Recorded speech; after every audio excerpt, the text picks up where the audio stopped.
Welcome to part 2 of the old-time religion of ancient Egypt. Seems to be the standing joke today and last week. So if you were here last week, that's great. If you missed last week, this week will be mostly self-consistent. You don't have to have seen last week's class. But if you did see,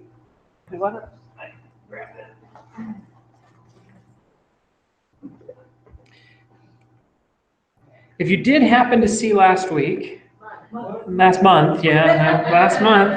and remember any of that, this is what we talked about. We talked about why studying Egypt. We talked about how old it is. We talked about how it had, 3,000 plus years of continuous civilization with very consistent art and mythology and theology and political practices. That's huge. I don't know where else you can find that. We also talked about the diagnosis and prescription of Egyptian religion. And what I mean by that is every religion has some sort of a diagnosis of what's wrong with the world. Something's wrong, and so every religion that I know of tells you what they think is wrong, and they don't agree about what's wrong. But then they give a prescription for how to fix it, and they don't agree about what the prescription is either. But Egyptian religion diagnoses the world's problem as Isfet, which is their word for chaos, disorder, death, decay, entropy, dishonesty, and the solution is Ma'at. So this here is Isfet, this here is Ma'at, and Ma'at is symbolized, among other things, by this funny shaped stone that's placed under the bottom of Egyptian thrones. You'll see it placed there, the stone of Ma'at. Kind of like the stone that they put under the throne for the Scottish throne, whatever that's called, the stone of destiny or something. This is the stone of Ma'at. This hieroglyph right here is the hieroglyph of the Ma'at stone. It's also part of how they write the word Ma'at. So the diagnosis is Isfet, the solution is Ma'at. And then we talked about, eternal life and the Egyptian quest for eternal life. We talked about how some of their kind of prehistoric environment set them up for that. Bodies that they would bury in the sands of Egypt tended to naturally mummify and be preserved, whereas if you buried yourself outside of Egypt, they would rot and decay. And so there was a feeling that there was something magical about Egypt that preserved you and your body and brought about this potential for eternal life. We talked about Egyptian hieroglyphs, like this fun word here for cat, which I love, mew, which is a great word for cat, right? Mew. We talked about how to read this sort of thing, right? And then we talked about Egyptian magic. So magic was fun, right? Egyptian magic is this concept that the word is the deed, the symbol is the thing, and to say it is to do it and to make it happen. But you also need the symbols, you need the proper priest who can say the right words, who can use the right physical implement. We talked about the wands and things like this. We also talked about secret names and amulets. So if you know the secret name for something, you have power over that thing. So that was last month. This month we're going to talk primarily about mythology as an introduction to Egyptian funerary practice. And every time I do this, I send out an email explaining what we're going to cover this week, and then I start writing the talk, and I realize I can't get through all that. But we're going to talk about mythology, theology, and that will introduce the funerary stuff. But then we're going to have to spend some more time on, the pyramids, the pyramid texts, the coffins, the coffin text, and how all that is tied together. We'll talk about the development of pyramids and the development of mummification, and we may even get into some gory details of how you make a mummy if anyone wants to know, because that's always fun. And some of that stuff, but that'll all have to be next time. And then, of course, we still have to cover, after today's lecture, we will still have to cover funerary practices and the temple rituals and how those tie together. So the challenge I have when teaching this material is, for me, what's exciting are the connections, right? The mythology is interesting because of how it impacts the funerary traditions and the temple rituals. Well, the temple rituals are interesting because of how they tie in and reference the mythology. And so whenever you teach it, you have to pick one and do it first before it's clear why that's interesting. And so I chose to do the mythology first, which may be a strange choice, but I felt like the stories relate to us better. When I do the stories, you may remember them on their own a little bit better. So then when I do the rituals, we can refer to stories you've heard. So I picked mythology to do first. Now, the weird thing about that is there's a debate going on among Egyptologists about what came first, ritual or myth. Now, Egypt is one of these strange places where you get writing very early, before most other civilizations, and they write down a lot of ritual, and they reference some stories, but they don't write down the myths. So Egyptian is kind of myth-starved. We have lots and lots of references to the gods that imply stories behind those references, and lots of pictures of the gods doing things, and they'll mention that this is like when the god did this. But it's very hard to point at a text and say, this is their equivalent of the Bible, their compilation of myths. What they do have a lot of compilations of are rituals. And in fact, there's an argument that the rituals came first. So this is a chicken and egg argument that scholars from Egypt like to get involved with. And it says, which came first, the ritual or the myth? Because clearly the rituals reference the myths, and the myths explain the rituals. Well, which came first? And it's tempting to say, well, people made up these stories first, and then they invented these rituals around the stories. But most Egyptologists think it went the other way around, because mostly we have references to the rituals first. So if you want to argue for the primacy of mythology, you have to argue that for some reason they didn't write the mythology down. And they didn't. I mean, there seems to, even when there is a myth, they don't have a lot of written descriptions of it. So this is a technical debate that's not terribly important from our perspective, except to recognize that there is a debate. Egypt is mythologically starved, so it's going to be difficult to do what I'm about to try to do. And it's at least possible that the rituals came first. The other thing to really recognize is how interconnected they are. So I'm going to try to explain mythology without explaining ritual, and that's hard, because the mythology and the ritual are interconnected. So next month we'll do ritual, and hopefully we can do that with mythology already under our belt, and we can talk about the connections. But of course it's more complicated than that, because the temple buildings were buildings specifically constructed to mock up the mythical space that the myths happened in, so that you could then perform the rituals in that mythical space that connected to the ritual, which connected to the myth, which connected to the space. And so you're trying to recreate sacred space and sacred time in a building. That's what the temples are for.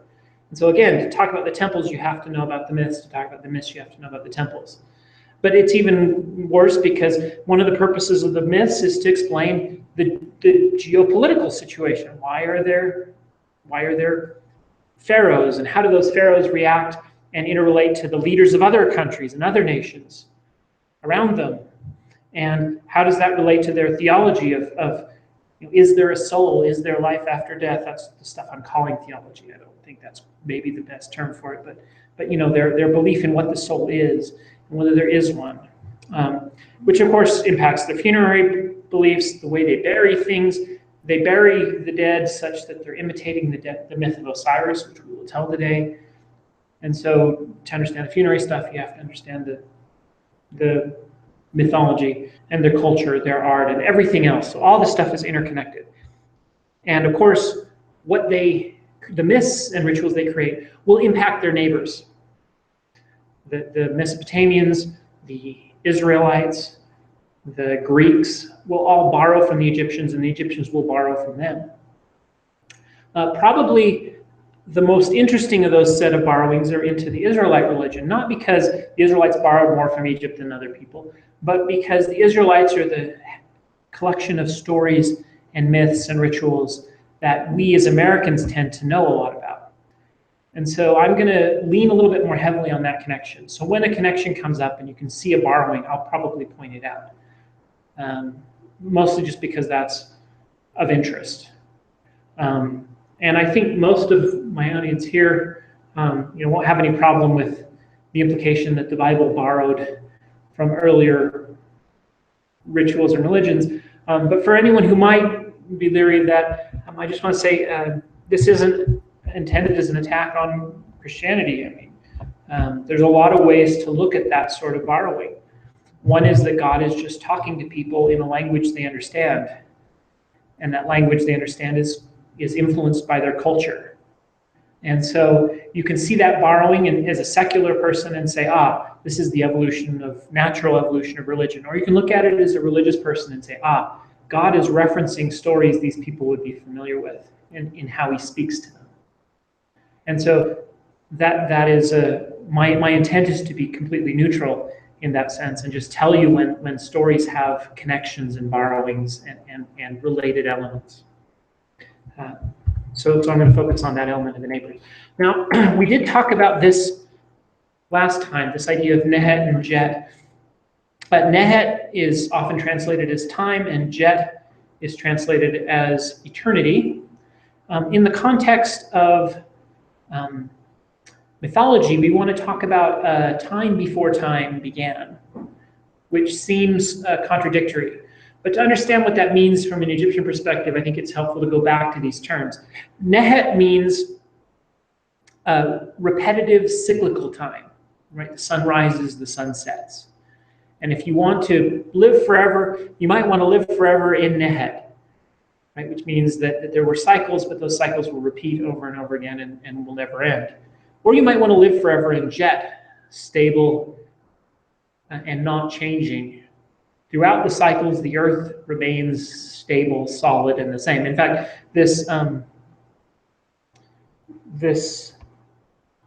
determinant here is of a solid, stable earth that doesn't move through time, whereas this determinant over here is the sun, which rises and sets in its cyclical patterns.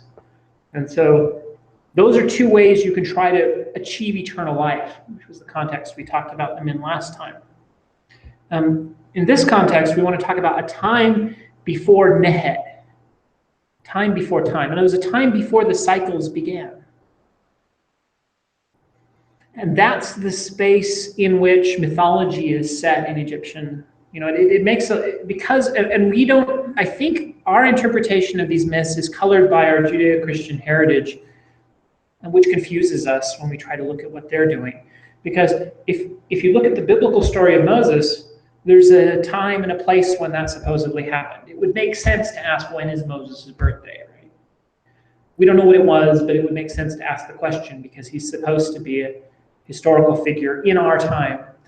The Egyptians are talking about what it was that set the cycles of time in motion and that set the repetitive patterns that would then be followed in time, once time got started. So these are the things that set the patterns in motion.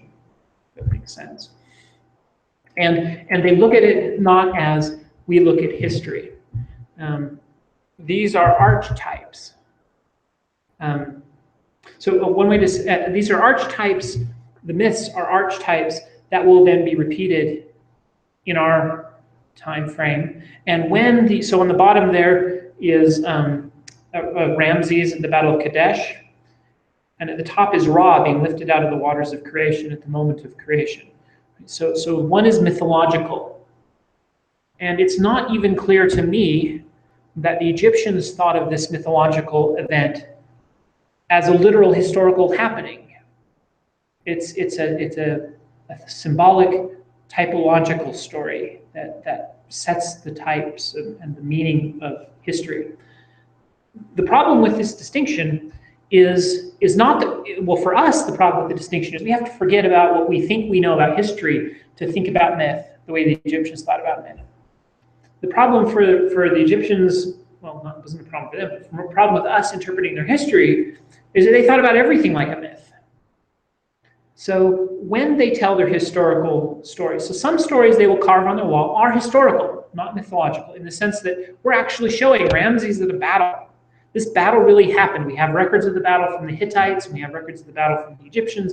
They both talk about it. It really happened at this moment in time. It's a historical event, not a mythological event. The problem is the Egyptians will describe the historical events as just one of a recurring set of instantiations of the primordial patterns that were laid down in their mythology, which blurs the line between the history and the myth to the point where when we read their history, sometimes they're not even trying to be historically accurate. They're just trying to fit what happened historically into the pattern of the eternal recurring cycles of the myths, because that's how you establish Ma'at. Ma'at is to return to these cycles, and so every historical event they see in terms of these cycles. And they try to see them that way, and so they wrote about them that way, and they even bent what happened to make them fit into their mythological cycles. So, the myths. The myths are about the gods, obviously. So, for the most part, when we talk about myths, we're talking about things the gods did before they kind of turned the world over to us, mere mortals. That then we mere mortals try to replicate.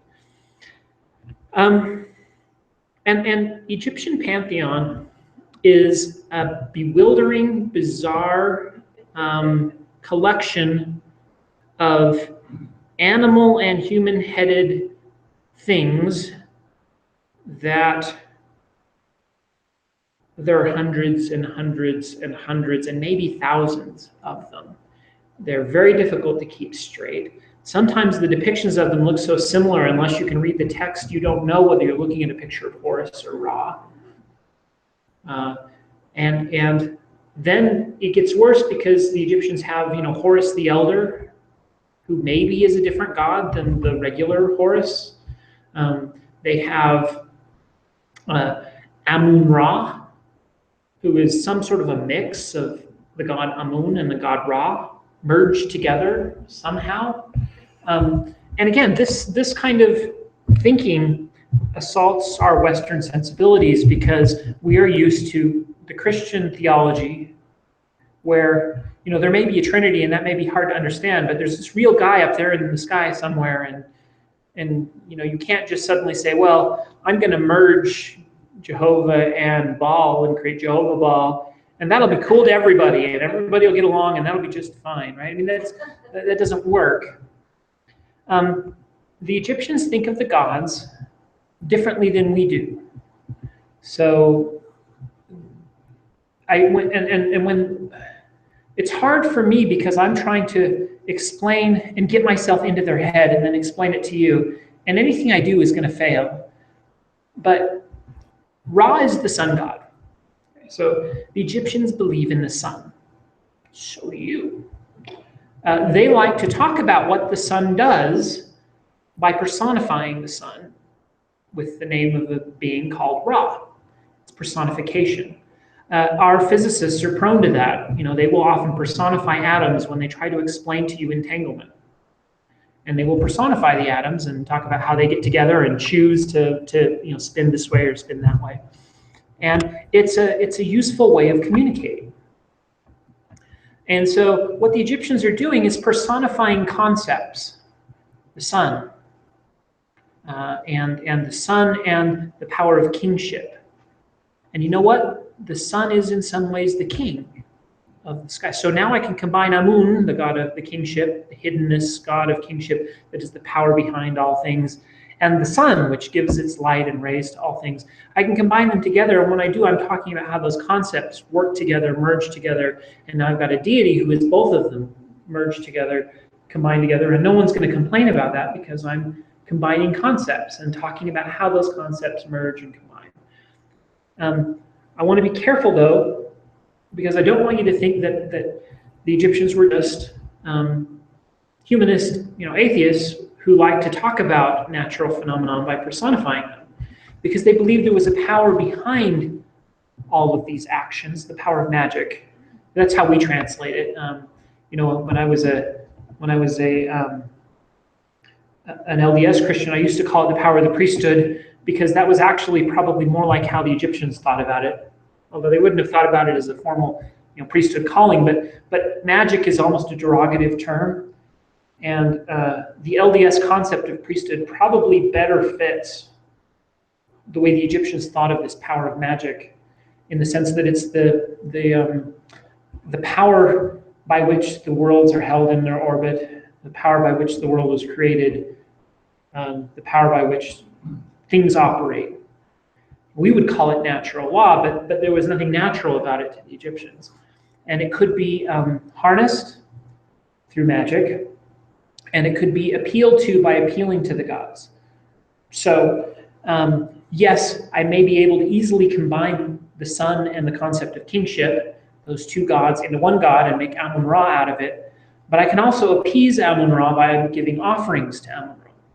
So they're personifying natural concepts, but then they believe that they can appease those natural concepts by appealing to those natural concepts as they would appeal to you or me or another conscious entity.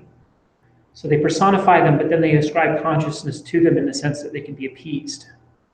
But they also have no problem merging them, splitting them, and telling contradictory stories about them, because the stories are mythological and symbolic anyway.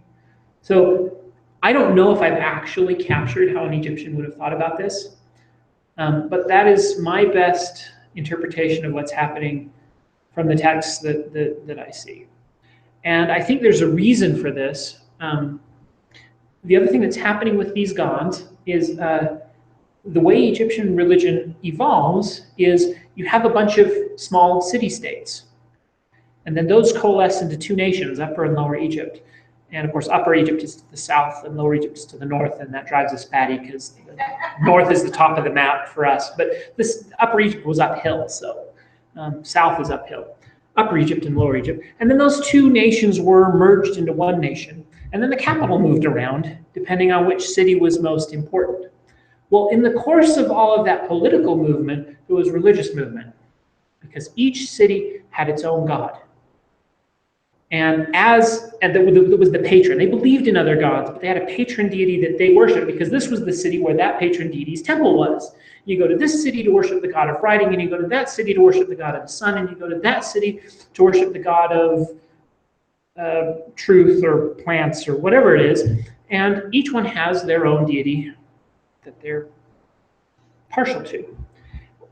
When that city takes over another city, their gods get merged, and their theology gets merged, and their mythology gets merged. And when their mythology is contradictory, they're like, okay. Because they had all these contradictory myths, because they were contradictory probably originally contradictory, because each one grew up separately in a separate city. But when they could be combined into a nation, they had to deal with contradictory myths.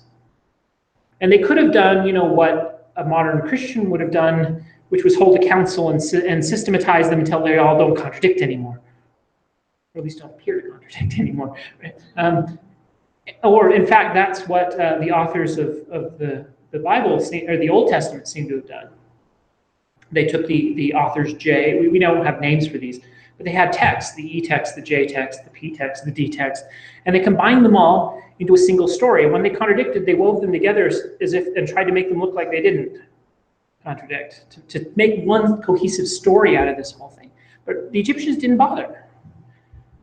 Or either they didn't bother, or they couldn't, because they were too complicated to do that to, and maybe they developed a philosophy. Now it's hard, again, chicken and egg, which came first, the philosophy that made them not merge them, or the difficulty in merging them that made them develop the philosophy that these things aren't historical anyway.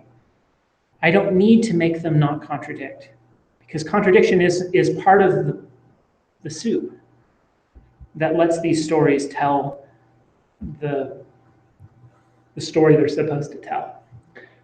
Okay, so with that introduction to Egyptian mythology, I'm going to dive into the creation story. And of course, again, there's about 20 Egyptian creation myths, not just one. There's about 20, and they contradict, and they're confusing. I'm going to try to tell the Heliopolis, primarily the story from Heliopolis. There's a different one from Memphis. But in this story, we start with the and there are 8 gods. Ogdod just means 8. These are the 8. These are the 8 gods that, and you notice how they're drawn in blue. These 8 gods represent the status of the world before creation. So this is the time before creation. And they have attributes like the waters. Right? So Nu and Nut are the waters. And you can tell they're in 2 pairs. There are 4 pairs of 2, and the females are paired with a male. So there's always a male and a female. And you can always tell, and always is in air quotes, you can always tell the Egyptian females because they will end in a T. And the Egyptian males won't. It's not like French or something else where you can't figure out, is this, or Spanish, is this word male or female?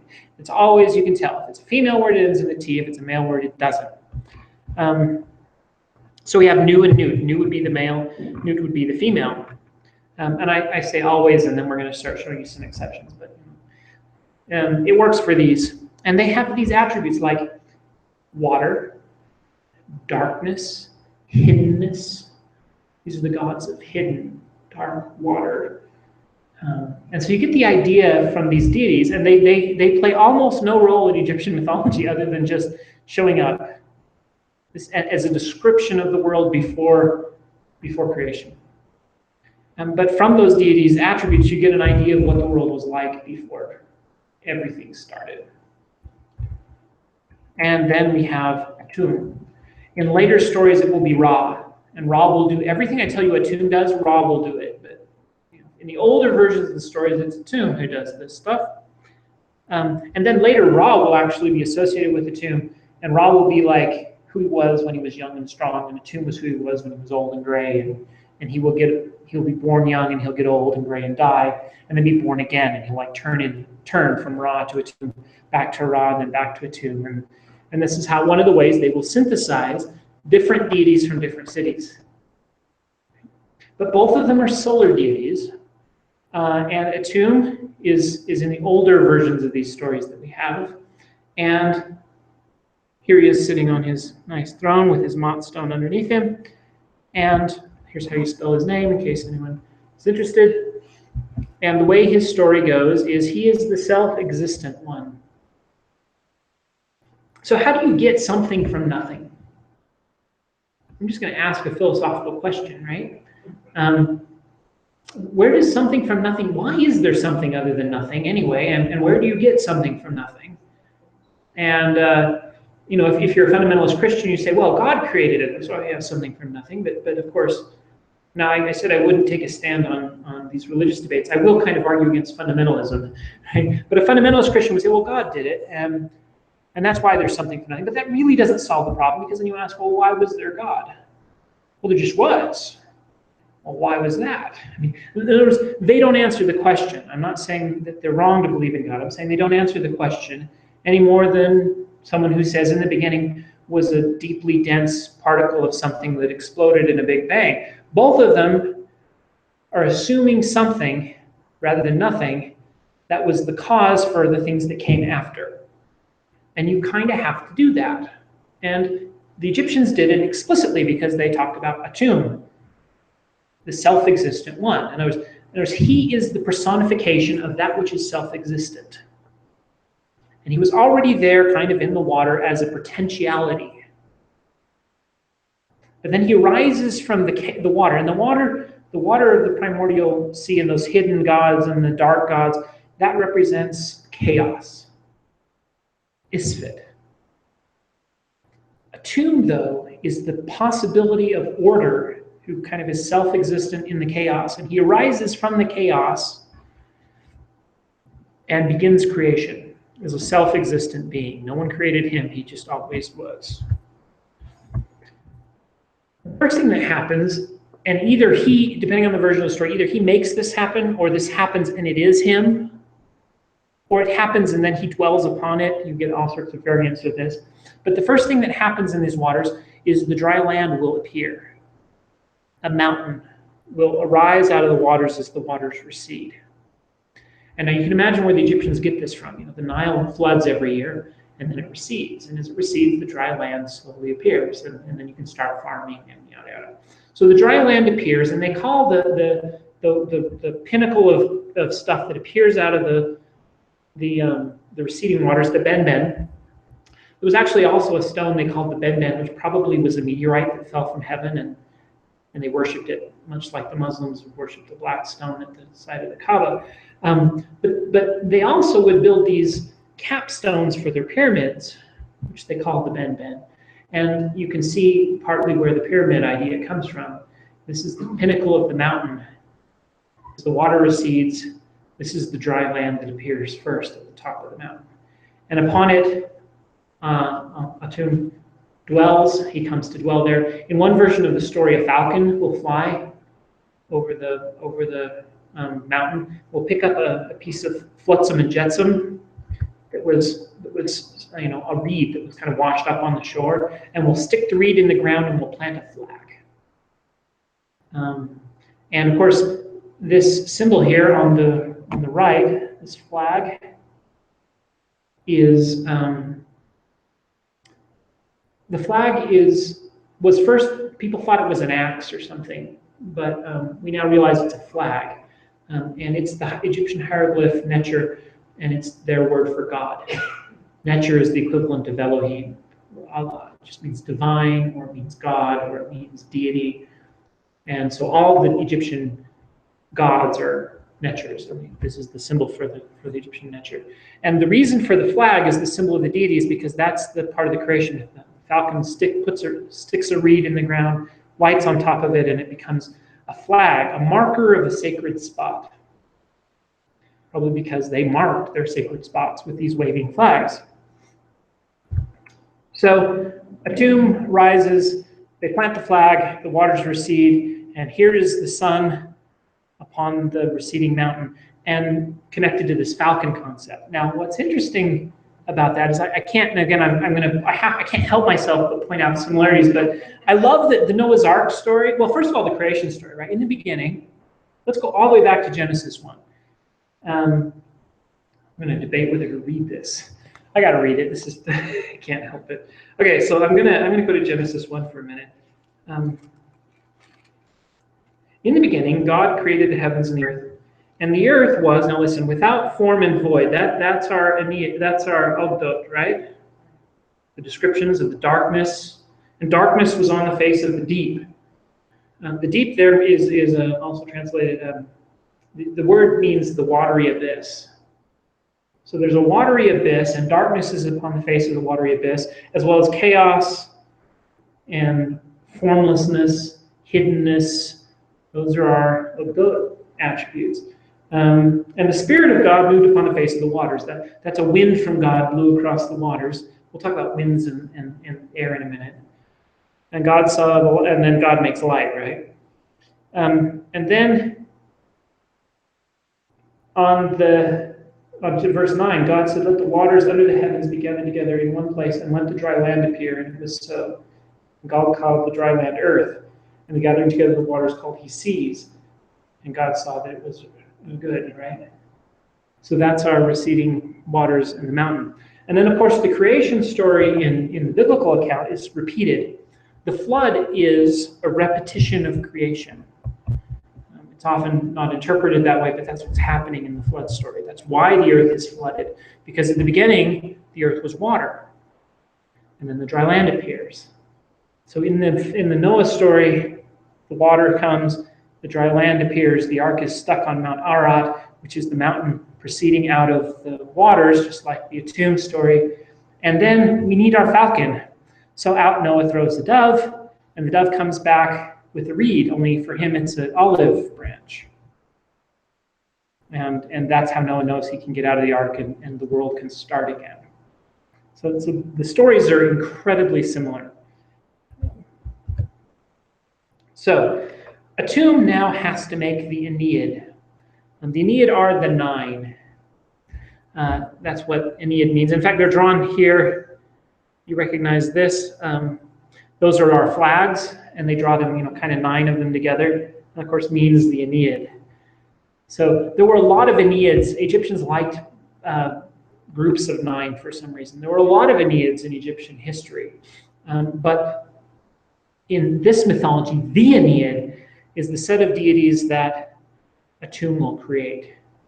So the first thing we've got to do, so imagine what we've got. We've got water, we've got a mountain, we've got a god with the power of the sun sitting upon the mountain and drying out a section of it.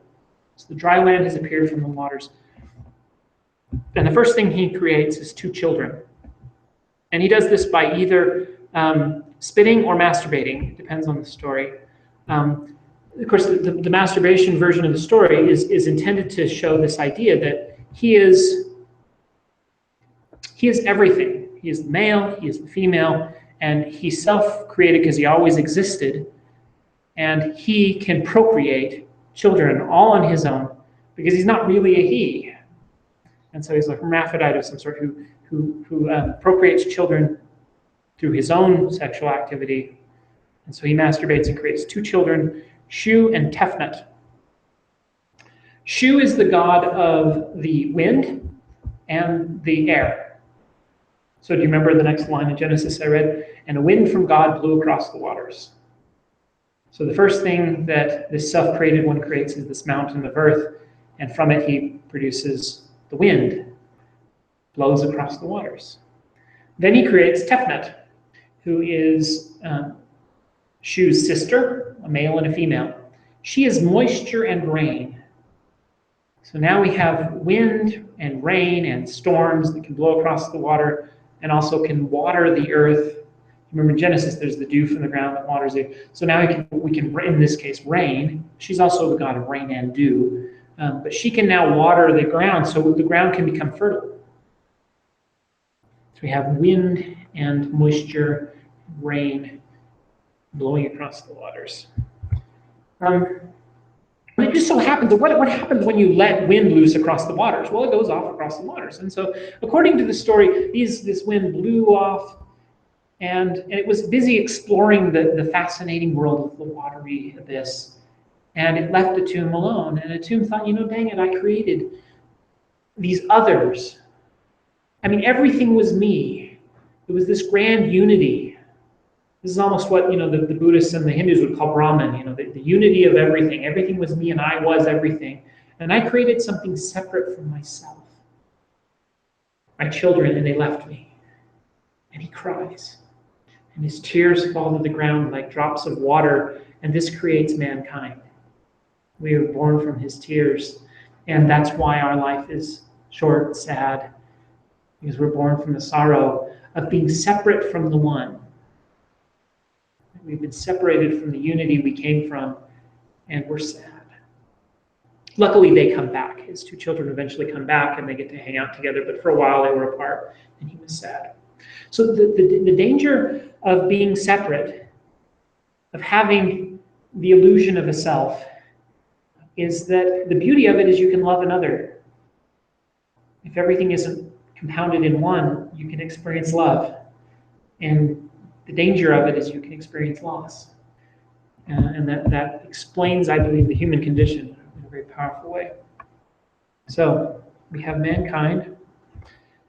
Shu and Tefnut, though, also, now we have a male and a female, so they can procreate in the normal way, and they create 2 children, Geb and Nut. Geb will become the dry land. Now, the dry land was already there, but for whatever reason, now we've got actually a deity of the dry land, Geb. But we also have a deity of the sky, Nut. So we have the land and the sky. And these deities are, of course, connected to the cosmology. They believe that the entire universe is this big sea of chaotic water. We're immersed in a sea. And the dry land appears in a little bubble.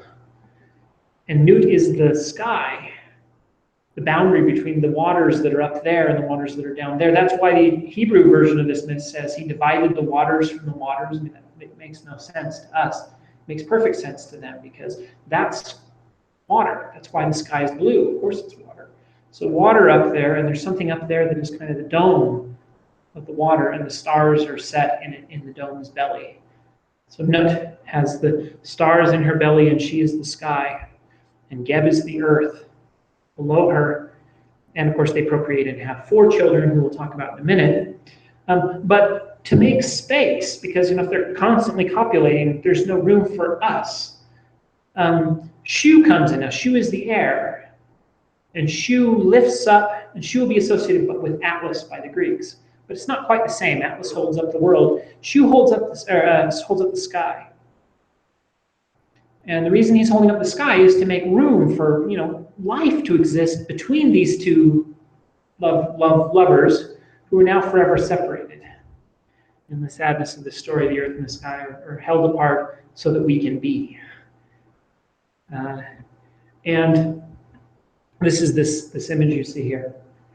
Shu holding up the sky and separating his daughter from his son, the earth. Now, there's something backwards about this, isn't there? I mean, we talk about Mother Earth, Father Sky, and they are very explicit about this whole, no, Father Sky, Mother Earth. They've got the whole thing backwards from our conception of it. But there's a reason for that.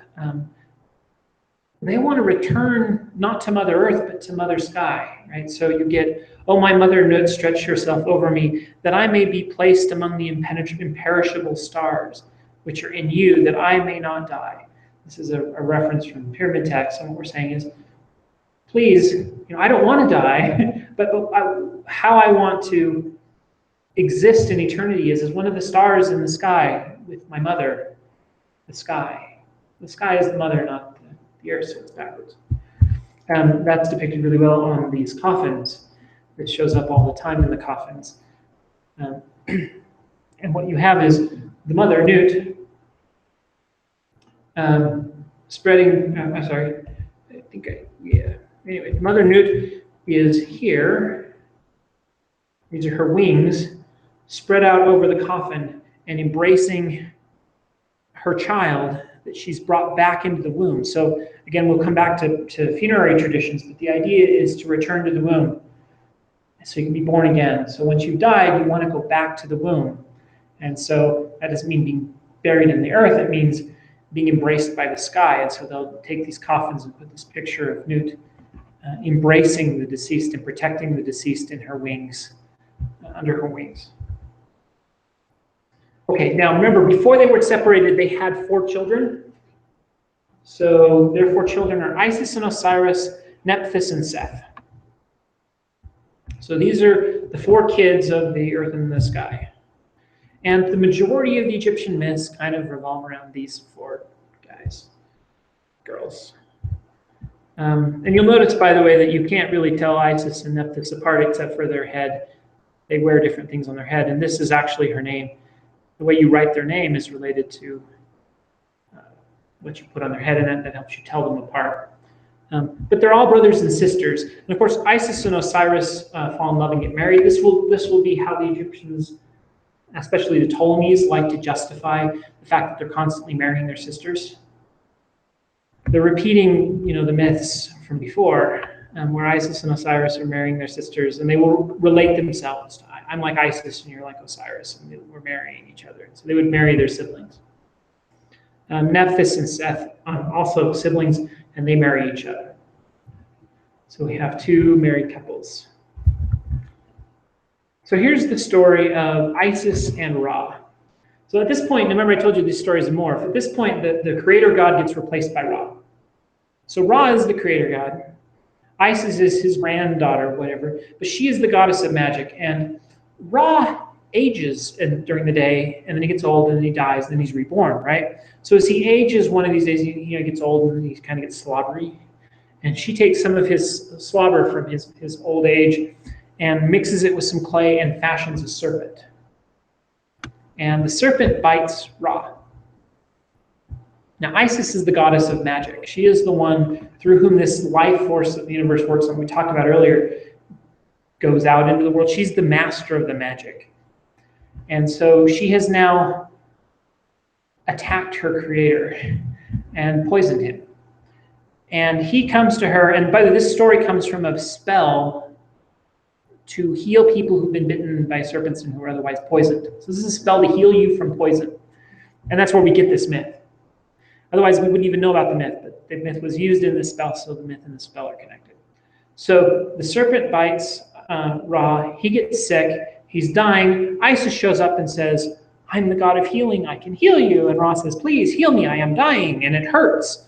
And Isis says, well, the problem is, and I remember from our last lecture, you have to know the name of things to cast spells on them. And Ra had a secret name that no one else knew. And he kept it secret because it was the power by which he had created the world and all this other stuff. And Isis says, I will heal you, but to heal you, I must have your name. And Ra tells him this long litany, it's really fun to read, this long litany of his powerful titles, and she uses them, and it doesn't work. You gotta tell me your real name. And he tells her his name, which of course isn't recorded in the spell. And Isis heals him. And now Isis knows the name of Ra, so Isis becomes the embodiment of all things magic. She has the power because she knows the name. She's called She Who Knows All the Names. She knows your name, she knows my name. And so she can cast a spell on anyone she wants. But she's also the deity of healing. People will constantly go to temples to Isis to ask to be healed of serpent bites or sickness or disease because she has the power to heal. So she's the healing deity, among other things. So the Book of the Cow of Heaven. That's a great name, isn't it? I got to tell you this myth too, because this one's fun. And this one also has to do with Ra, but it has to do with Ra's movement out of our story to some extent. And remember, the part of I'm stringing these stories and try to make a coherent narrative out of them. They don't. And so I'm putting them in this order. There is no clear order in which these events happen. But anyway, remember, mankind was created by the tears of Atum, and probably now at this point, the tears of Ra. And mankind's job, as far as we can tell at this point, Ra lives on the earth where that dry land appeared, where all the people are. And Ra is the first king. He's the king of the gods and the king of man. And he rules here on the earth with us, and he has a palace. And mankind, among other things, were palace servants. And if you've ever seen how medieval people lived, and they put on these clothes where they couldn't even dress themselves because their clothes were just so cool, And so you'd have servants whose job would be to wash you, bathe you, clothe you, feed you, and put your clothes on you. Okay? So mankind's job, as far as we can tell, was to be essentially a house servant for Ra, the king. At some point, mankind rebelled and says, I'm sick of being a slave. So again, we have a connection, I think, to Egypt, or to Israel and the slave rebellion. Because the story of the Exodus is this very ironic story of the Egyptians keeping a bunch of slaves who rebel and run away. And then pass through a river and a lake, and a Red Sea. And so we'll get to the story in a minute. But that story is ironic because, according to the Book of the Cow of Heaven, among other things, the Egyptians were slaves to the gods, got sick of being slaves to the gods, and rebelled. The gods got together and had a council and said, what are we going to do about these rebellious men? And they said, well, we're going to have to kill them. And I said, okay, let's kill them. And so out goes the Eye of Ra, which is this active power of God, who takes her own form sometimes and acts on her own will. And she goes out and starts killing people. And people die. Thousands, millions of people. She's slaughtering every person who ever lived. And Ra kind of thinks to himself, and I'm making this up because the text doesn't actually tell us the motivation of Ra, it just tells us what he did. But I can imagine Ra sitting on his throne going, I kind of dig mankind. And I really don't want to see them all killed. That would be kind of bloodthirsty. And so Ra says, okay, let's stop her. How am I going to stop my own power from kind of destroying the world? But this is also very much connected to the flood story, the Noah's flood story, where God is wiping out mankind. Here God is wiping out mankind again. And so Ra says, I know. I'm going to mix up some really good beer. with some red dye and clay. And I'm going to pour it into the Nile River. Now, one of the things you ought to know is that the Nile River floods every year. You probably already know that. But when it floods, it turns red. You know the Exodus story about how the Nile turned to blood? Well, the Nile turns red every year anyway because of the flood, which is probably where that comes from, that idea comes from. So he mixes this red stuff in it, which again comes from this red Nile that happens naturally. And the eye that's out killing people, I think, was in the form of a bull or something, cow or bull. I think it's where the term the cow of heaven, no, that comes from something else. But anyway, she comes up to the river and she's like, I'm going to drink the blood of my enemies. And she drinks the blood of the enemies, and it's not blood, it's beer, and passes out drunk. And Ra's like, score! You know, I just saved mankind by getting another deity slogged. And so Ra has now just saved some portion of mankind. Now, the next thing that happens is mankind turns on themselves. Now that they're across this river and separated from God and no longer slaves to God, they fight among themselves. Whereas before, we were all under the kingship. So this is part of the concept of Ma'at and Isfet. We're supposed to have a king if you're an Egyptian, because the king keeps us from killing each other. When we rebel against the king, we kill each other. And of course, that's what they do. They fall amongst themselves, and it wasn't enough that the god was killing them. Now they start killing each other. Mostly one group trying to, kill the other group for rebelling against God.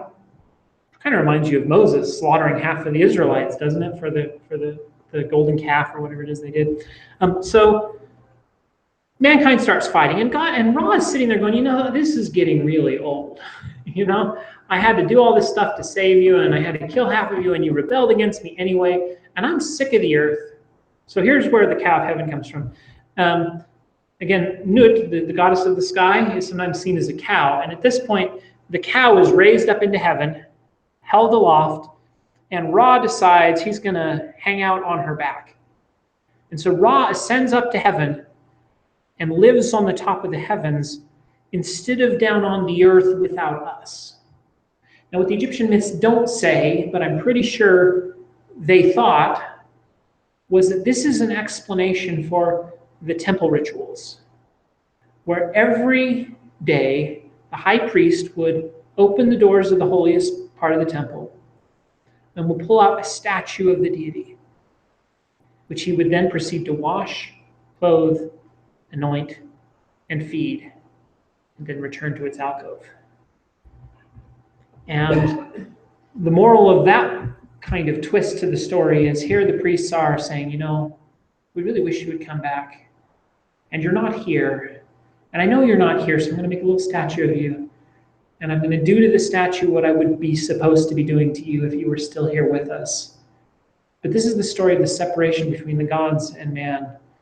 And it sets up the temple ritual, where mankind will make statues of the deity instead of the deities, wash, clothe, and anoint, and feed the statues. And the Egyptians aren't stupid. They know that there's a difference between the statue and the god, but the god's gone. And so this is also an explanation of why the sun is up in the sky instead of down here with us. The sun left us, joined the sky, and began its cycle through the heavens on a boat, which we can talk about later. Yeah. So the journey of Ra through the sky is that the reason the sun rises in the morning and sets in the sky, because it sails across this blue sky, which is Nut. And at the end of the day, something happens to it because it vanishes, and we're not sure what. Because half of the stories say it goes across the horizon and then down through the underworld and back up the other side. Because the earth is actually flat, right? It's not round, it's flat. The other version of this story says there's nothing underneath, so it can't go that way. So it goes across the sky, over to the other side of Nut, across the top, and then back. So, this loopy direction where, it's hidden from the other side of Nut because you can't see it. And so then they will tell the story that Nut swallows the sun in the evening and gives birth to him again in the morning. And that cycle will be repeated as the sun is killed every evening and born again every morning. And of course, that's our nehet, right? Our recurrent cycle of time. And of course, this all begins after Ra leaves, and because mankind rebels. Now, as it travels through the nighttime sky, the sun faces all sorts of dangers, and including the serpent that represents everything that is Isfit, everything that is chaos, is the serpent that they face and fight. And we'll talk about Seth in a minute. But Seth is this supposedly evil god in the Horus story, but later they will be reconciled, and Seth will sail upon the bark to fight the serpent to help Ra through his journey through the sky. So Seth is this embodiment of evil, but also this embodiment of violence and force that when harnessed for Isfit is good, when let loose on its own is an agent of chaos. And so after the reconciliation of Horus, it will protect the sun through its journey through the sky. But the sun goes through all these grand adventures as it sails across the sky, and each one has meaning ritually, which we can talk about at some point.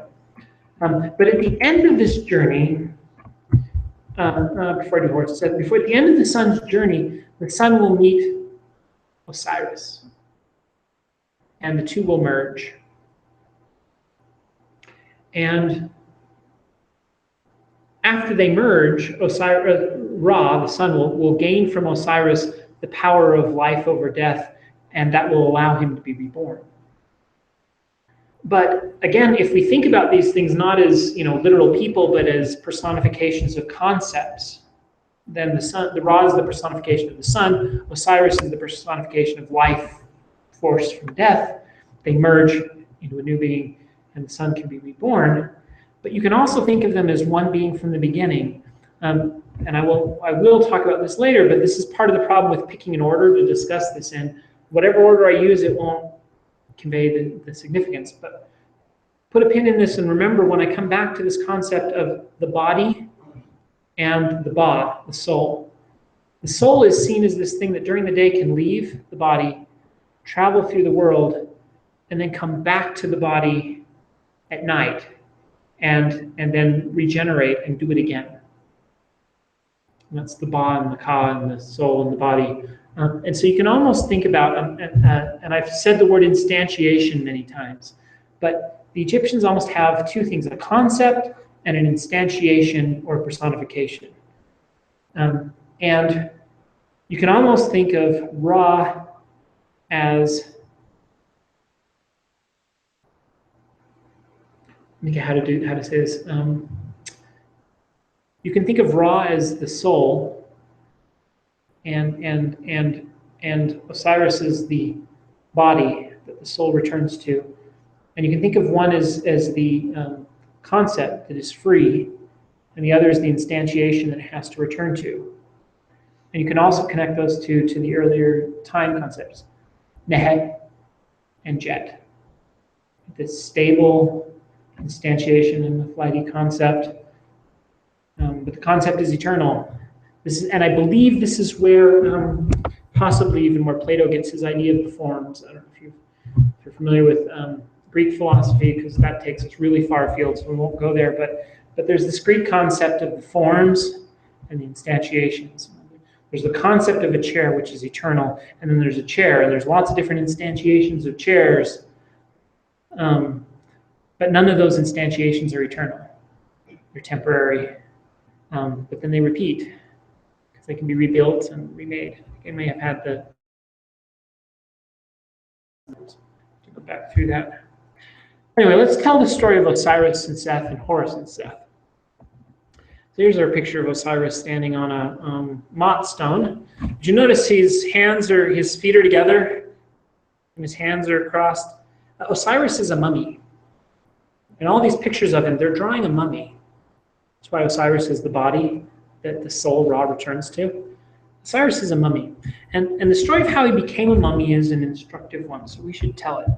Seth is his brother, but Seth is a jealous brother. Now, Osiris, when he is first born, there's some stories of Osiris bringing civilization to mankind on the earth. Again, it's hard to tell how that relates to the story of the cow, or even if it does. But Osiris becomes kind of mankind's king, and he teaches them civilization and how to how to I don't know, how to plant crops and harvest them. And he's so successful at teaching the Egyptians this that he goes off into the world to teach the rest of the world this stuff. And by the way, that tells you that the Egyptians thought that civilization began in Egypt and spread. That's one of the meanings of that myth, which is probably true, right? Anyway, so he goes off to teach, and while he's gone, Seth is like, I'm going to rule Egypt. My brother's away, and the cats will play. And Seth has this funny head, by the way. No one knows what that is. It's some sort of an animal. We call it the Seth animal because we don't know what it is. Almost like an anteater on a giraffe or something. I don't know. So Seth decides he's gonna take over Egypt, and he is kind of the embodied. If you are familiar with Norse mythology, think Loki. If you're not familiar with Norse mythology, go watch the Thor movies and think Loki. Okay, so this is Loki, and he's kind of a trickster god, and he's not terribly nice, and he starts wreaking havoc in Egypt. But Isis is Osiris's dutiful wife, and she was left behind, and she is the goddess of magic. She has Ra's name, and you don't mess with Isis, and so she keeps Seth at bay. Osiris comes home, and Seth is disappointed from civilizing the world, right? And Osiris takes over the kingship again, and Seth is mad. So finally, he comes up with this plan. He measures Osiris in his sleep. And then he comes back the next day and says, and he builds this chest that looks just like Osiris. It's the right shape anyway, this chest. And he comes up to the banquet of the people and the gods, and he says, I got this neat chest, and I have a prize for anyone who will just fit in this chest. And it's almost like Cinderella and the magic slipper, but it's almost also kind of like the three bears, and it's too gold. Everyone fits in this. No one quite fits. I'm too tall. I'm too small. I'm too wide. I'm too, right? And then Osiris steps in. Of course, the chest fits Osiris. Perfect. Because Seth measured it. And as soon as Osiris gets in, Seth is ready, and he slams the lid on the coffin and nails it all closed and pours lead over the thing. And then he throws them in the Nile, and Osiris dies. Apparently, there is no contradiction between being a god and dying. These gods are mortal, they can be killed. So Osiris dies in the river. And the coffin and him being magical, of course, as they are, get blown off down the Nile by a wind. They get taken out into the Mediterranean Sea, which is a great scary word. It's what the Egyptians called the Green Sea, and they were really afraid of it because they weren't good sailors. And so the boat, this is almost a symbol of the creative waters of chaos from which everything sprung. It blows across those waters and throws the coffin either up into a tree or onto the ground, and it turns into a tree. It's hard to tell which. But either way, a big tree grows over this coffin. This is the tree of life. It's connected to what will become the tree of life in Israelite mythology. And this great tree grows up. And it lands on Byblos, which is Lebanon, where the great cedars of Lebanon are. And he turns into one of these great cedars of Lebanon. I should have found a picture of a cedar of Lebanon instead of this tree. But anyway, and the queen comes along and says, that's a nice big tree. And it just kind of grew up overnight. That's cool, right? Let's cut it down. That's what I would do first if I found a neat sacred tree. So she cuts this tree down and she brings it to the temple and turns it into a pillar in the palace of the god, the king of Byblos. Well, Isis is like, where's my husband? She starts looking for him. And apparently Anubis helps her, and the story is long and complicated. But the end result of the story is she finds her husband. And she finds out through magic that his body is in this tree. So she goes over to the king of Byblos and kind of hangs out with him for a while until they decide she's kind of cool. And they like her. And because they like her, they say, ask for whatever you want, and we'll give it to you. She says, I would really like that pillar in your palace. And they're like, whatever you want, cut it down. So she takes the pillar out, opens the tree up, and sure enough, there's the coffin. She opens the coffin, and there's her husband's body. She says, aha. And again, this story is contradictory, so I'm just going to put it together in a way, because we don't like contradictory stories. I'll just put it together in a way that sort of makes sense. She takes the body, takes it home to Egypt, and buries it on Egyptian soil. Because if you bury a body on Egyptian soil, it has this magical property that it doesn't rot. I mean, that's what we said, that they naturally embalm things, just sticking it in the sand. So she gives Osiris a proper burial on Egyptian soil. This is why the Egyptians never really colonized. Die away from Egypt, because Egypt is where the magic soil is that makes you live forever, right? But she buries Osiris, and Seth finds the body and chops it up into little pieces. And he throws the pieces all over the place. So then we get a whole other set of stories of Isis going off looking for the pieces of Osiris. Now I put those two stories back to back. They probably are just contradictory versions of the same story, finding him in the pillar and finding him in pieces. But in any event, she goes and she picks up all the pieces and puts his body back together, but his phallus is missing. Apparently a fish ate the phallus. And they even give you the name of the fish that ate the phallus. And it's a mildly electric eel of some sort, I think, which is, it's an explanation for why the eel got its magic electric force, right? Because it ate the phallus of Osiris. So, he's missing his most important part. And so she makes a synthetic phallus, and being magic, it can all come to life. And then she brings Osiris back to life, using the name, that she's stolen from Ra. She is the goddess of magic, and she brings her husband back to life, and they copulate. This is a picture of her as a bird floating over the mummy of Osiris, and magically procreating to create the person on the left, which isn't even born yet. The scene is not depicting one cohesive moment in time. Her son is Horus. And there's her on the right, Horus on the left, and there's a picture in the middle of her as a falcon copulating with her husband, who she's brought back to life, to produce Horus.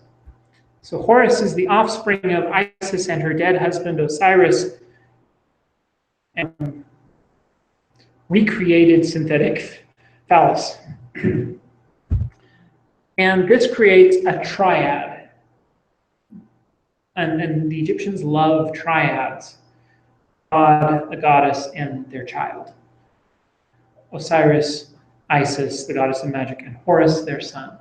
And the way this will now work is Osiris being dead, but being turned into a mummy, the first mummy, put back together and brought back to life, will be granted eternal life, but only in the land of the dead. So Osiris is now separated from the land of the living, just as a normal dead person is, but he's granted eternal life in the land of the dead. Where, of course, the sun goes when it dies before it's resurrected. So Osiris will become the god of the dead, Isis is the god of magic, and Horus is the god of the king, because Osiris is the rightful king of Egypt. Seth is trying to take over, and he killed Osiris for that very purpose. And to make sure he doesn't get the throne, Isis makes sure she has a child. The child is now the rightful heir of Egypt, just as Osiris is the rightful heir of the land of the dead. So Horus becomes the god of kingship. He will represent kingship in almost every time the concept of kingship comes up. And then we have this wonderful series of lots and lots and lots of, again, contradictory stories of how Horus and Seth slug it out. Because Isis takes him to Egypt and hides him. That should sound familiar. To make sure Seth doesn't kill him in his infancy until he grows up, and then Horus comes out and confronts Seth for the throne of Egypt, and they have this great epic battle, and it's all sorts of fun, and there's lots of punching, and sometimes there's not. Sometimes there's a court case between the gods, and sometimes they have a sailboat race, and sometimes there's punching. And it just depends on which story you read. And eventually they slug it out. And during this slugfest, Horus loses his eye, but it's magically regenerated by the other gods. And thus we get the Eye of Horus as a symbol of regeneration and life. And so the Eye of Horus is one of the more common Egyptian amulets. You all see those Eye of Horus amulets. This is the myth they come from and that they're connected to, because his eye is lost during this battle and then regenerated. So this is Horus and Seth slugging it out for Egypt. Now, what's happening with its Horus? One of the questions people ask is there a historical element to this myth? Not that someone had sex with a mummy with a synthetic phallus and created a child. Not that part. But is there a connection between the battle between Horus and Seth and some historical element. Well, one of these stories has, I'll give the Upper Egypt to you and the Lower Egypt to you. We'll solve this problem by, creating a two-state solution, right? And that doesn't work. And eventually Horus, who's the rightful heir, conquers the whole thing, and they have this battle. But for a while it's divided, and so there's a concept that this story evolves from the actual historical events where Egypt was unified. This is the Narmer palette, which is the depiction of the unification of Egypt, from probably one of the first kings who unifies Egypt. On one side of it, he's got the red king, and on the other side, he's got the white crown. Sorry, the red crown and the white crown. One is the crown of Upper Egypt, one is the crown of Lower Egypt. They're eventually put together, but he's got one on each side of this palette, and he's conquering a king from this is Upper Egypt conquering Lower Egypt. And so there's a feeling that this battle between Horus and Seth may have shadows of the actual conquest of Egypt. The problem is Upper Egypt conquers Lower Egypt, but in the story, Horus is given Lower Egypt, and he conquers Upper Egypt. It's backwards. But again, myths don't have to be perfect. They just, so there could be some connection to this historical event. But one of the reasons that there's something else that might be going on. This is Narmer. These are the names of the various pharaohs. Okay, this is Narmer. He's the one who we think unifies Egypt, possibly the first time, but at least with the first time we have a good record of the unification. This is Aha, and these are pharaohs up to Gen of the first dynasty. And there's more of them. This is just a few, but I'm giving you these a few examples. These examples are fascinating because this is a pharaoh of the second dynasty.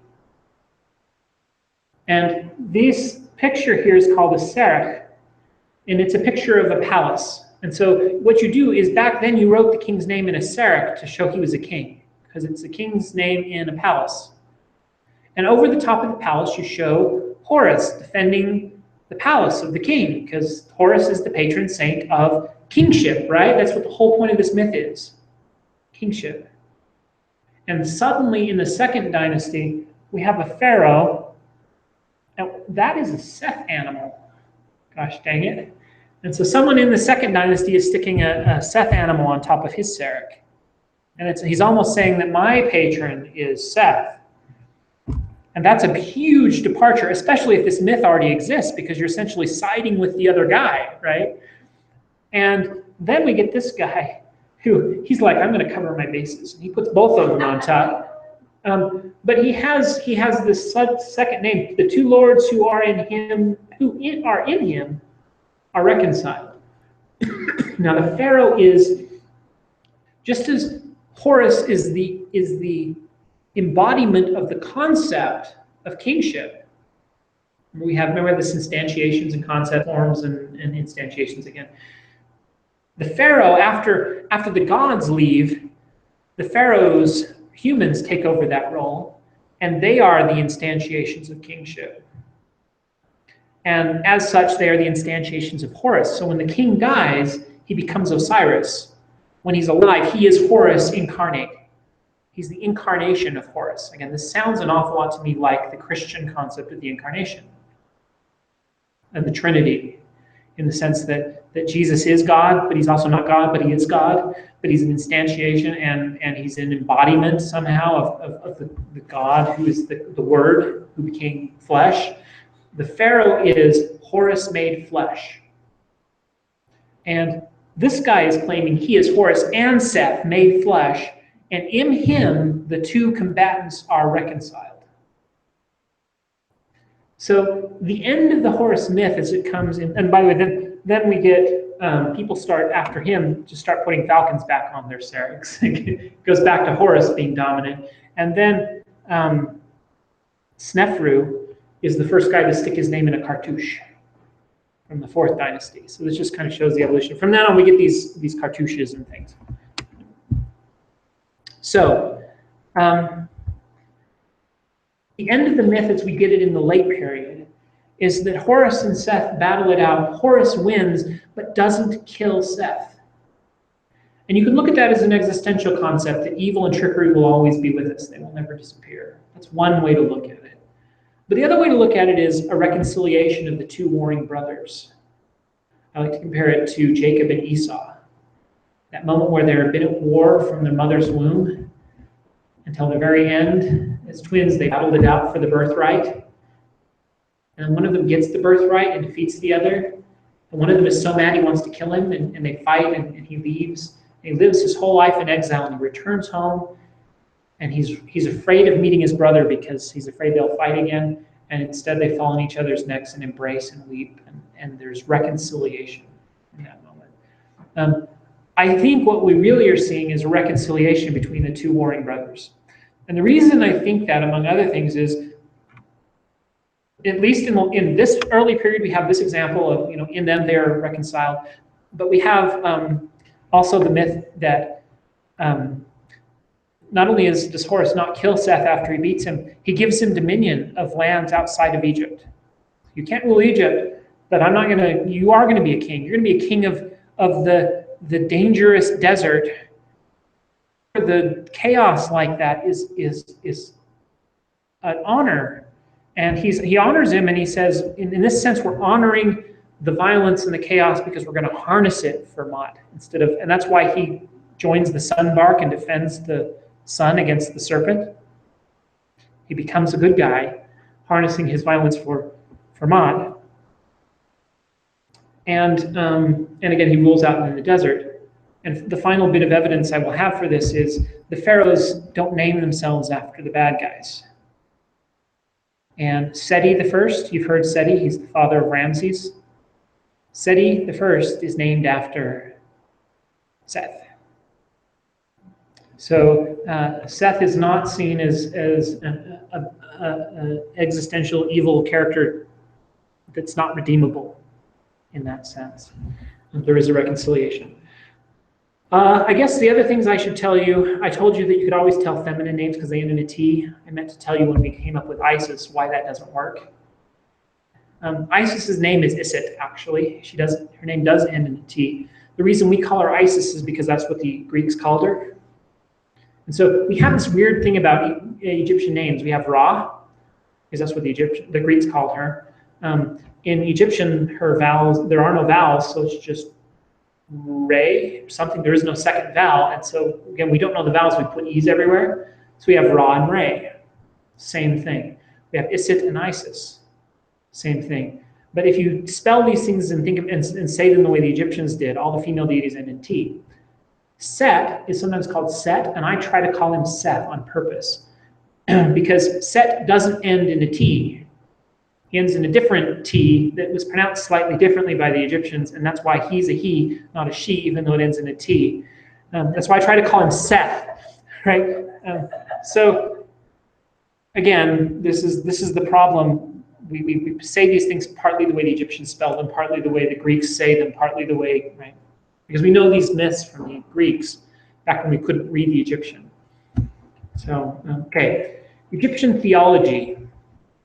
Let's do theology. There isn't as much of this as there was mythology. But what I mean by theology is like, what did they believe about the soul and life after death and resurrection and stuff? And we don't know everything we'd like to know. But one way to look at theology is to look at the theology surrounding the king. The king is the incarnation, I already said this, of God, of Horus, but he has 5 names. The first is his Horus name, and then he has this Nebti name, which is essentially this kind of patron of Upper and Lower Egypt. And then he has this golden Horus name, which has something to do with the eternal Horus or something. It's not quite clear. And then we have this Sut Bidi name, and that's usually translated the Upper and Lower Egypt. King of Upper and Lower Egypt for kind of practicality. And then we have a name in a cartouche that is a new name that the king is given upon his ascent to the throne. Actually, he's given all of the previous names, including this one, on his ascent to the throne. So when he writes out all his names, he writes out 5 names. And then there's his given name, which is what we tend to call them. And this is called Sa-Ra, son of Ra, Imun Mahat. Imun Mahat is this particular person. So this is the given name, the one I'm pointing at now. This is a new name they're given at their coronation. But this is kind of the title of the name. It's saying, this is my Subidi name, this is my Sarah name, this is my, right? Subidi, like I said, translated Upper and Lower Egypt. That's probably not what it really means. Sut is probably the instantiation of Bidi, kingship. Or so it's saying, I am the, this is, Sut is the concept of kingship. And Sut is the concept of kingship. Bidi probably means something like the embodiment. Horus, the embodiment of the concept of kingship made flesh. Something like that. So there is this theory, again, that the name has power, the symbol has power, the word is the thing, and things can be made flesh or instantiated. And they repeat. So when we talk about what a person is made of, it's nothing nearly as simple as what a Christian might say, there's a person with a soul. Okay? The Egyptians have a ba, an ak, a ka, a body, and there's even something else called a sa, and I don't have a clue what all those things are. And I've tried to figure it out, and either I'm too dumb, or it's complicated, or the Egyptians didn't know either. And I'm kind of leaning towards the latter. But they have a body, and the neat thing about a body is that it is almost a statue. This will tie into the Egyptian concept of idols. The idol is a symbol, and if the word has power, the visual symbol has power too. So remember, I told you, they know that the idol isn't the God, right? The God is up in heaven, we just wash, feed, clothe this idol. But it's not like they thought the idol was just a statue either. The idol was a symbol of the God, and as a symbol, it therefore had power, and some of the attributes of the deity came with it. But that's true of you and me too. Your body is almost your statue. You can think of the body as your idol. So when you die, just like your gods, you go up to heaven. Well, that's where the gods are, but your idol remains behind, and there's power in that idol. And the idol almost feeds your soul and keeps your soul alive. You need the idol to make your soul live. In fact, the soul has to come back to it every night. And it can roam during the day, etc. So that's why they mummify the body. That's why the body remains in the tomb. But they weren't just these believers that the soul is all that matters. Not only because the body was needed to charge the soul, but the body, they actually thought, would literally get up and go someday. That just like Isis had brought her husband back to life, long enough to create a son with him, so too at some point in the future, and this is what I'm not clear on, they had a day. Christianity, there's a day of resurrection, right? It's not clear whether the Egyptians had a specific day in mind, but they had this concept that there would be a day of literal, physical, your body would get up and go again. At least it seems like some of them believed in this kind of literal, physical resurrection, very much like Christianity. But then they got this Ba thing. The Ba exists after death. It needs a dwelling place. If your body is somehow destroyed because your grave robbers destroy your body, you can make statues that your Ba can live in if it has to. Again, your body is like an idol. They're trying to make an idol out of your body. That's why you cover it in gold and all that other stuff, right? But you can make a statue to be like a backup. The Ba would dwell in that statue, and the Ba is often drawn like this. It's a bird with your face on it. And this is a picture of this guy's Ba coming back to the body to dwell. There's even a great Egyptian story that is worth reading. Go home and Google this, because you can find it, I'm sure, and actually read it. It's worth reading. Go find a copy of conversation between a man and his, or a dispute between a man and his Ba. I think it's the title of the story. And it's about this guy who is contemplating suicide. He's depressed. Apparently they suffered from depression too. And he's arguing with his Ba about whether he should kill himself. And his Ba essentially says, if you kill yourself, man, I'm out of here, because I'm not going to hang around, a murderer and And they have this great debate about the meaning of life and life, the universe, and everything, and why to live, and etc. They also believe in this Ak. The Ak is, this is what I don't understand, right? What's the difference between the Ak and the Ba? I don't know. But as far as I can tell, the Ak is almost a deified afterlife thing. Whether this is a resurrected being or this is just a Ba that has been deified, this is what happens when a Ba ascends to the next level. Maybe, I mean, maybe that's a way to describe it. But the Ak is a deified, immortal, all-powerful sort of, I think, depiction. Again, I really don't know, and I'm not sure they knew either, because there seems to be a lot of contradiction from my perspective. And maybe some Egyptologists can put this together better than I can, but my limited attempts have been unable to pierce this particular veil.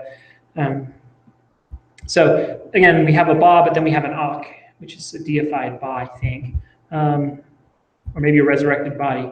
But we also have this concept of a Ka. The Ka is either the life force or the double. My understanding is that it's been translated double a lot, but I also understand that's a mistranslation that kind of originated with one of the early Egyptologists that then messed it up. And it's still around, we can't quite get rid of it. So I don't know how accurate that concept is. Maybe it's completely inaccurate, but it still shows up in a lot of Egyptologists writing about the Ka. It's the double. But it seems to be have something to do with the life force, possibly a guardian angel, or a dwelling place for the Ba, or spokesman for the Ba. That maybe spokesman is where this double comes from, because sometimes the Ka will speak for the deceased or something like that. But the symbol of Ka and the hieroglyphs for it is the hands upraised like this, asking for help, sort of thing. And of course, here's one of the more famous Ka statues. This is a statue meant to either be or depict or create a dwelling place for the Ka of the dead pharaoh. Yeah. Maybe this is the statue that Ba can come to. Maybe that's where the double comes from, because it's a statue that acts as a double for the body. But in any event, it's a Ka, you can tell, because it's got the symbol on its head, right? And by the way, on the back of its head, it's a falcon protecting the deity, which you can't see in this particular picture. So there's some concept of protection connected to this concept. So in other words, there are parts of you, and some of your parts are physical, some of your parts are spiritual, and possibly some of your other parts are cognitive, and somehow they mix, and I don't know. But the soul of man is divided into many parts, and the Egyptians will talk about each part separately, and it's not entirely clear how the distinction is made. And the reason I have so much trouble is it was just understood. So they just talk about your Ka did this, and your Ba did this, and they don't bother to tell you what a Ka is, because everybody knows. But I don't know. And they weren't expecting someone, 2,000 years after the last Egyptian religion user, practicer died to try to be understanding. Okay. They do have a concept of heaven. Heaven is fascinating because it's just like Earth, and you're going to do the same things you do on Earth, except, there will be no death, there will be no sickness, there will be no... it is sometimes, after the resurrection, I don't know how the resurrection fits into this, because this seems to be a heaven that is up in the sky. And that's where your Ba can go like now. So you don't wait for the resurrection to go there. But do you go there again after the resurrection, taking your body with you? Again, these are the sorts of things I'm not entirely clear of how the resurrection would fit into this. But they definitely have a concept of heaven. They draw pictures of it in their books of the dead. And it always has lots of food, lots of growing crops, and lots of water, because it's up in the sky. Again, where the water is made of. And so, I think maybe what's it called in the Greek mythology, the Eleusinian fields. It's a sort of kin concept. And they actually have the sky divided up. Like this side of the sky has the offerings where you give offerings to the god, and this side of the sky. So of course, the goal of the deceased is to make it past all the dangers up there where the sun goes. So remember, we rebelled, the sun went up there and left us behind, but when we die, if we're worthy, we can go back up there. where the god went. You can be with the god again, and that's the goal. Of course, to get there, you have to pass all the dangers and the judgments. And this is what we will talk about next month when I talk about funerary stuff. We'll actually go through some of the dangers and what the path of the dead through the sky is to get to heaven. I was going to do all that today, and I started putting this together. I was like, there is no way. It's too much. But that's what we'll do next time. But the point this time is that they have that concept. There is a path, there's dangers, you are judged, and only if you're found worthy can you go to the sky and live in this heaven that they have. Again, I believe you can see all sorts of parallels to Christianity in this sort of concept. This is actually the judgment where the person's heart is weighed against truth, which I mentioned last time when I talked about the Egyptian concept of what's wrong with the world and what the solution is. The solution is ma'at, truth. And here is the person's heart being weighed against the feather of ma'at to see if they are worthy of eternal life. Because they have to balance, not be lighter than a feather, but balance the feather of truth. They have to have lived according to ma'at and truth. And if they have, then they pass, and they can go over here and meet Osiris, who is on this side of the roll off the screen. Which is...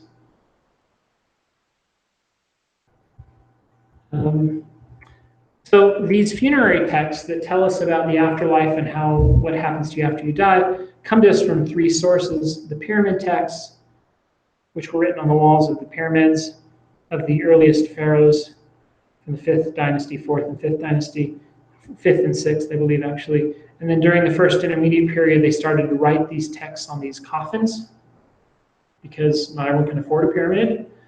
And the concept of eternal life was democratized to more people than just the king. And so they would put the texts that tell them how to make it to heaven on their coffins. And eventually there were too many. You couldn't write them all on your coffin. They started putting them on these papyrus rolls and very beautifully drawing, which is where these pictures I keep showing you come from, these papyrus rolls called the Book of the Dead. So you have the coffin text, the pyramid text, and the Book of the Dead, which contain the stories of how to make it to heaven.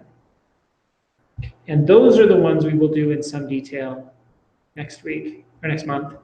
And then if there's time, we will also do those, and we'll compare and contrast them to the temple rituals. So we'll talk about how you worship at a temple and how you go to heaven, and we'll compare the two, as shown in these three texts, and then as shown as in one of the translations of the temple liturgy texts, how you worship in the temple. So that's kind of my goal for next month. I want to end with this. Now, again, this is from E. Wallace Budge. Budge was one of the earliest Egyptologists, and he jumped the gun on a lot of stuff. He also did a lot of his stuff before we could actually read Egyptian very well. He was amazing for his time and what he did.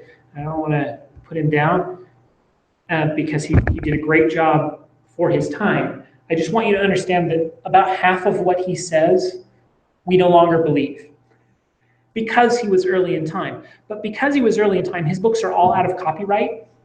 So it just so happens if you go to a bookstore to buy something on Egypt, you'll almost certainly have about 4 stacks of stuff by Budge. And you just need to understand about half of that is going to be wrong.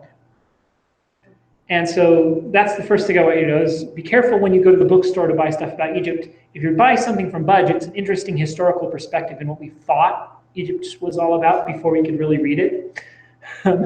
But he said this thing that I'm going to quote because this is not something we've changed our mind about, and I think it kind of says this better than I've seen many other people say it.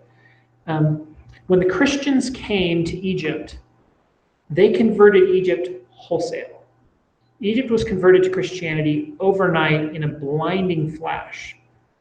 That was shocking. Egypt was one of the first places to really convert, and they converted fast. And there was something about the Egyptian religion that primed them for Christianity. And so Budge says, in Osiris, the Christian Egyptians found the prototype of Christ. And so, by the way, this isn't what he's saying isn't that, oh, well, they just, that Christianity evolved from Egyptian religion. That's not what Budge is saying. He's saying the Christians who were in Egypt saw in Osiris the prototype of Christ. And actually, they associated Christ much more strongly with Horus than Osiris. But there was a connection to Osiris, and the Christians themselves made it. Osiris is this god of the dead who was resurrected. So we can, because he died and was resurrected, we can be resurrected. That's certainly connected to Christ. But Christ is the incarnation of God and king on the earth. That's Horus. And so in Osiris, the Christian Egyptians found the prototype of Christ. And in the pictures and the statues of Isis suckling her son Horus, they perceived the prototypes of the Virgin Mary and her child.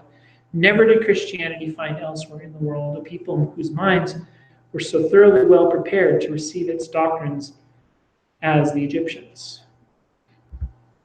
And so that's what he's talking about, right? When the Egyptians saw in the pictures of Isis suckling Horus, they saw a prototype of the Virgin Mary suckling her child. And I tried to find, I have seen much better depictions of this, because there are icons of Mary suckling Christ that are very clearly copied from other icons of Horus and Isis. And I just found two that show the picture, but somewhere I've seen and wish I could find again two that are just identical to the point where it's clear that one artist has copied the other.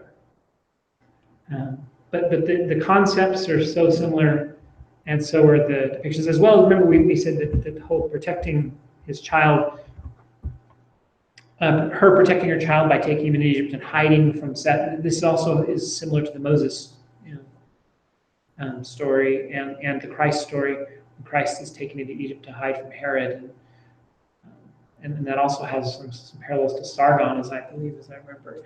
That's a whole other story. When we get to Mesopotamia, we'll do that one. But that is Egyptian theology to the best of my ability. Theology is hard. And it's not even theology, but what I mean by that is, right, the belief in an afterlife and judgment and the soul. And so to the best of my ability, we've done that. That part is hard. I'm not sure I understand it. And then Egyptian mythology, which is also hard, because the Egyptians told these stories and referenced them in passing, but never just sat down to tell them as stories in and of themselves. So we had to piece them together. So thank you very much, and I'll see you next month.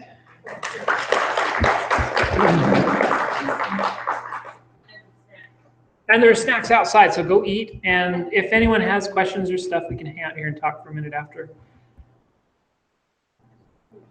And I'm gonna thank you all for coming. Nate, what are you doing here?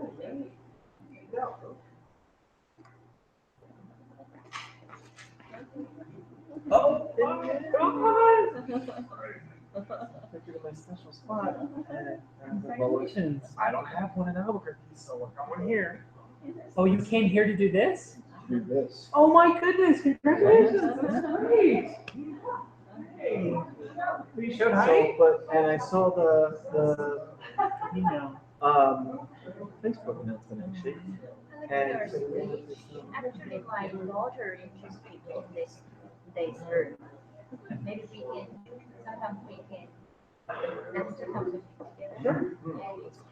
I record these, so you can. Like this very. Yeah, I record these if she wants to look at them, but we can just chat.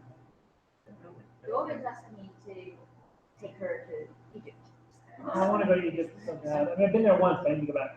Hold on, you turn this off and I'll be in a minute. Go on, Nate, and I'll be in. All right, we'll see you.